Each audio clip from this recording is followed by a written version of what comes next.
আমি আসলে বাপ মায়ের এক অবৈধ সন্তান।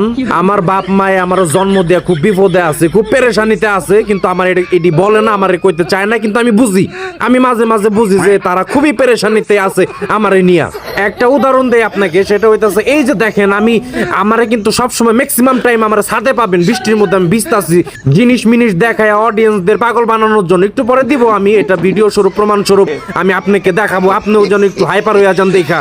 আসলে আমরা যারা টিকটকার আছি, আমরা আসলে এরকম কিছু সিচুয়েশনের অপেক্ষায় থাকি, এরকম কিছু পরিস্থিতির অপেক্ষায় থাকি, কখন আমরা এই সময়গুলা পাবো, এই সুযোগগুলা পেয়ে যাব, আর এই সুযোগটা কি বলে, এটাকে সুযোগে সদ্ব্যবহার করে ফেলাবো। আসলে সাংবাদিক ভাই, আমরা আসলে ওই টাইপের মেয়ে, অডিও কল 50, ভিডিও কল 100, ওইটার প্রমাণ আমি এখনই দিচ্ছি। এই যে একটা ভিডিওর মাধ্যমে দেখেন, এই যে দেখছেন, প্রমাণ পাইছেন? এই যে ছাতি নিয়ে বৃষ্টিতে ভিজতাছি, জিনিস মিনিস দেখায়া ছাতিটা হাতে রাখছে এই কারণেই, কারণ পোলাপাইন গুলা জানালা দিয়া মেশিন তাক করে রাখছে। যখন